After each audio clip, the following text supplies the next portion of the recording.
I thought I wasn't doing a good job because I was so used to getting immediate response from the feedback of the live audience, right? Joke, laughter, ooh, reward. When I was on set, I didn't get that, and it took me a while to realise that they're not allowed to laugh. And so I thought, oh my God, like they're not laughing. Is this not funny? And so that was an interesting transition to go to. Sometimes, you'll have an idea and then the editor will go, oh, what if we put this ending scene right at the beginning? Suddenly the audience are privy to something that happens in the future that the characters don't know about.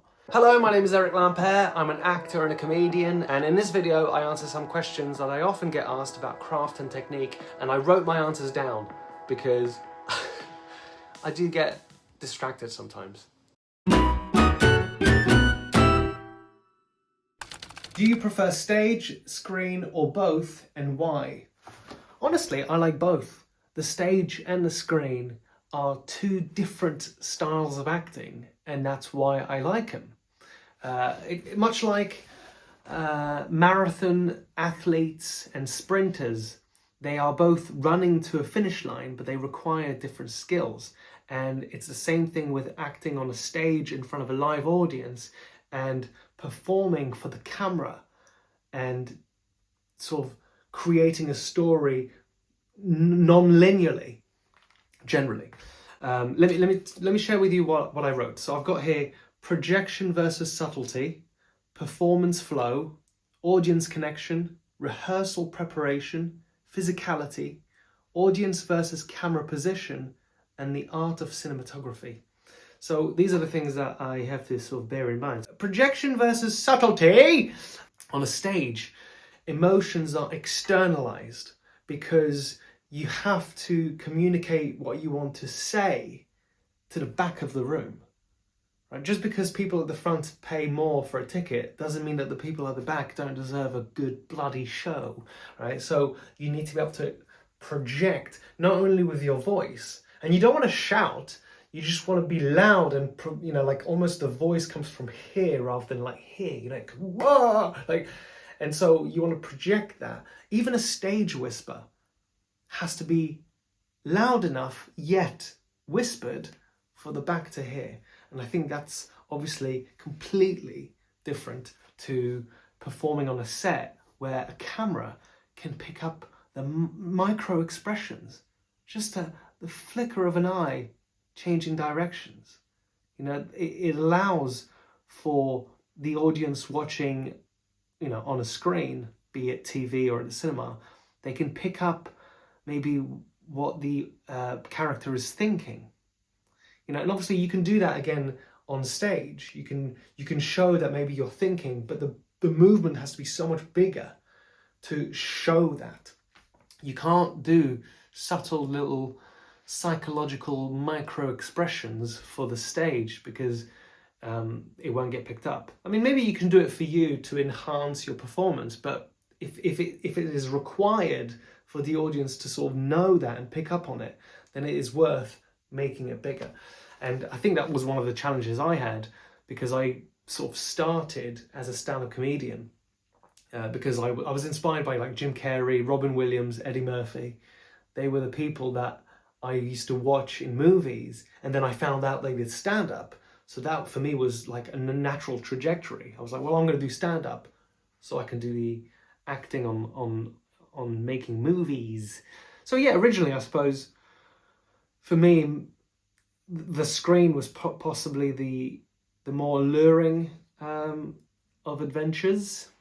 Although I moved to London to do musical theatre as well, so it's hard to like. That's what I'm saying. Like I like them both. So that was projection versus subtlety. Performance flow. Yeah, performance flow. What do I want to say? Think. What do I want to say? Oh yeah.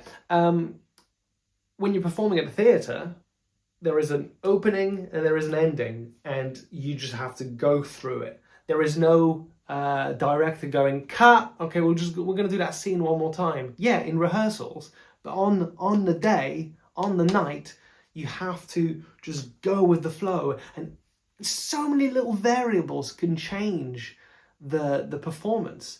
Now it depends again what kind of show it is, maybe the variables are actually useful and you can just sort of play with them and maybe even improvise a little bit. And some plays require more rigid structure, but even then, there's little changes. Actors are people that obviously play characters, and those characters have to be almost the same every night. I mean, that requires such an interesting skill, right? To perform a show every night for the entire run and honor the audience and honor the character and honor the story and honor yourself and honor your colleagues every night with the same gusto, with the same love, with the same passion and energy, the first night and the last night and the middle nights. Oh, you're tired? Well, kind of tough shit. Do your job, right? And so you have to find that love and that passion and that energy every single night. And so it might be, tiring to just constantly say the same words every single night. And that's the challenge, I think, with theatre, right? Is every day you're doing the exact same chunk of space and time, the exact, all the same lines. And you go chronologically. While with a movie or television, sometimes, I'd say most times, the filming is done non-linearly. It all depends on, let's say, the budget of the film might need people to be in the studio first and then go outside on location to film the other bits. So everything that's done in studio is done first.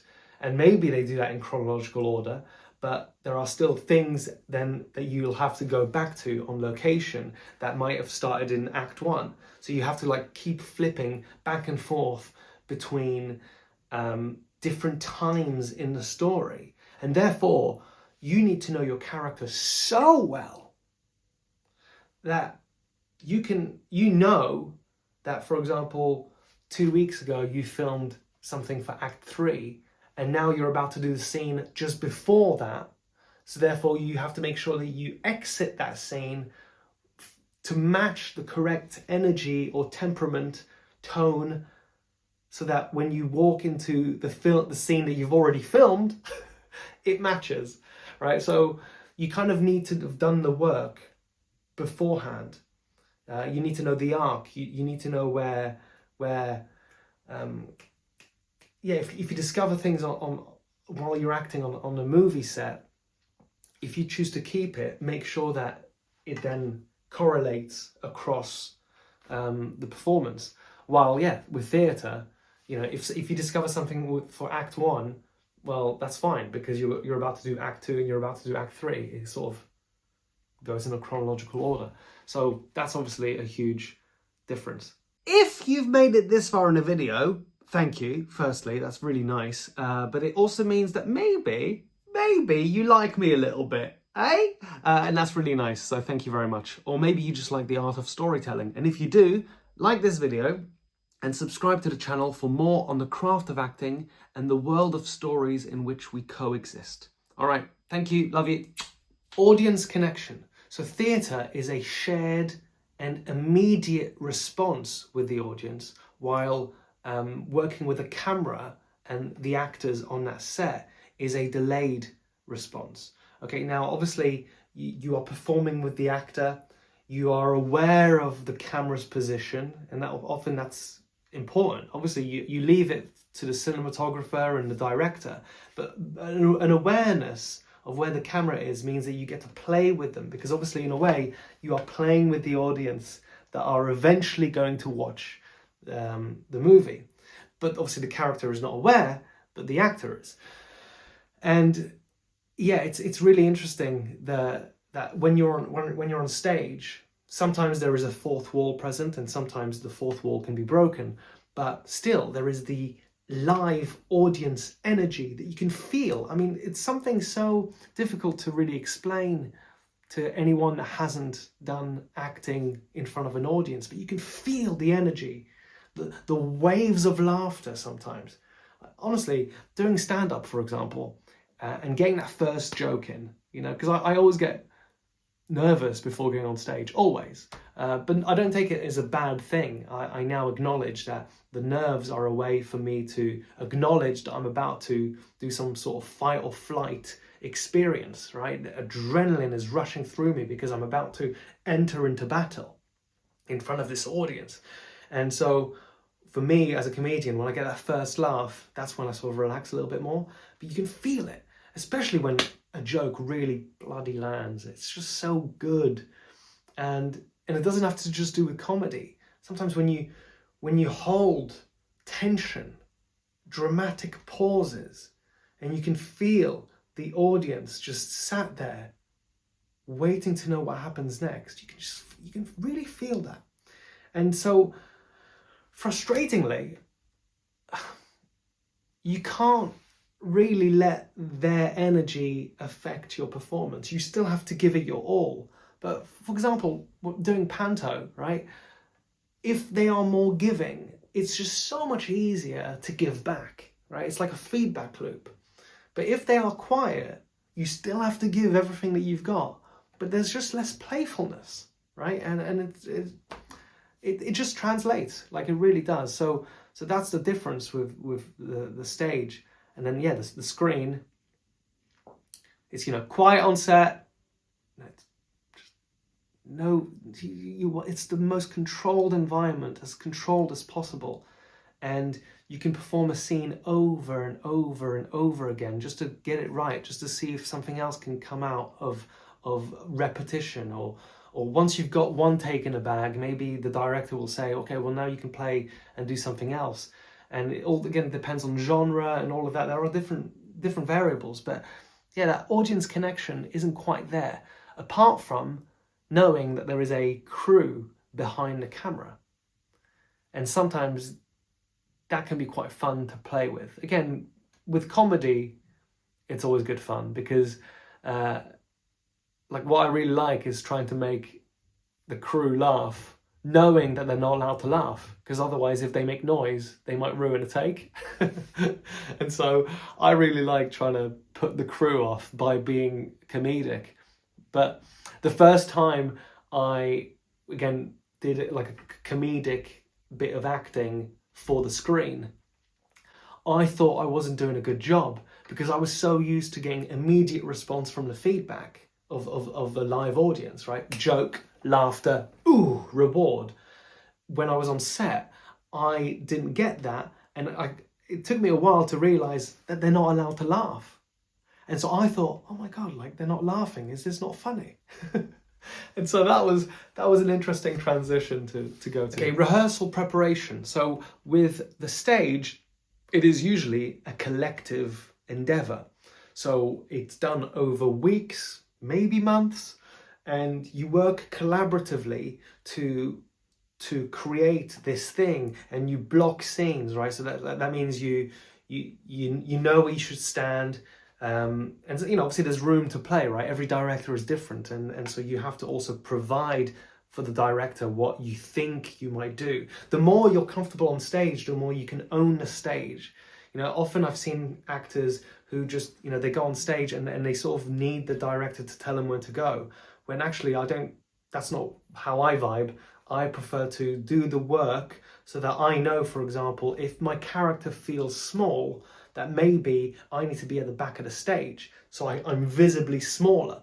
And if I own a stage, if I feel confident, then I can be like right in the center, right up front. And that's done ultimately with cinematography as well. A close-up can suggest so many different things than, a wide.